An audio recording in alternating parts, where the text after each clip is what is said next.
বাসা নিয়ে একবার আমি সিলেট যাচ্ছিলাম।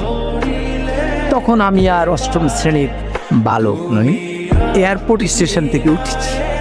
তো যাওয়ার সময় ট্রেন, সকালে সিলেটের ট্রেন, আমি উঠলাম।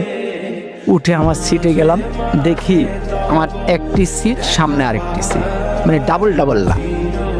পরে কেউ আসে না, পরে একটি মেয়ে আসে এবং মেয়েটি সামনে বসার পর আমি একটু সতেজ হয়ে গেলাম। পুরুষের মন তো। পরে মেয়েটি দেখলাম সাদা গাউন পরা, আমি বুঝলাম সে সিলেট মেডিকেল। তাহলে ভাবলাম যাক, মান সম্পন্নই হয়েছে। এরপরে ট্রেন এগিয়ে যাচ্ছে, আমার মনে কত কিছু আসে, কত ভাবনা আসে, কিন্তু আমি তো কথা বলতে পারতেছি না, খুব আনইজি বোধ করছি। কি করব? ট্রেন যায় ভিড়লো আখাউড়া স্টেশন। তো পরে আমি আখাউড়া স্টেশনে গেলাম। যাওয়ার পর হঠাৎ আমি তো মেয়েটার দিকে তাকানোর চেষ্টাই করি, কিন্তু মেয়েটা করে কিনা আমি ঠিক বুঝি না। তো হঠাৎ করে একজন আসলেন, এসে বললেন, ভাই লাগবে? আমি বললাম না, আমার তো খেয়াল ওই মেয়েটির দিকে। এরপরে উনি একটু দূরে গিয়ে দাঁড়ালেন। এবার আরেকজন আসলেন, উনি এসে বললেন লাগবে? আমি বললাম না। এবার উনিও গিয়ে দাঁড়ালেন, কেউ যাচ্ছেন না।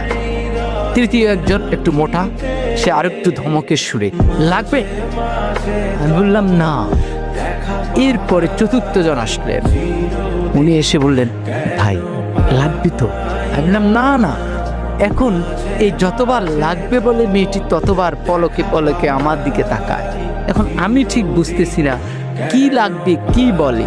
পরে আমি একটু উত্তেজিত হয়ে চারজনকে ডাকলাম, কি সমস্যা, কি লাগবে? আপনারা চারজনই আমাকে ঘিরে দাঁড়িয়েছেন আমার জানালার সামনে। তখন বলবো তো বলেন। বলল, ভাই আমরা হিরোইন বিক্রি করি, আপনাকে দেখে মনে হয় দারুণভাবে আপনি হিরোইন ছিল।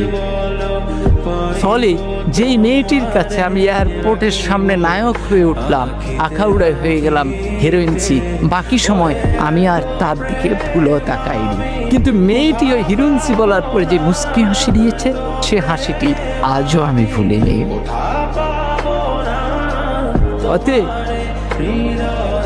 অতএব বিতর্ক ঠিক এই জায়গায়।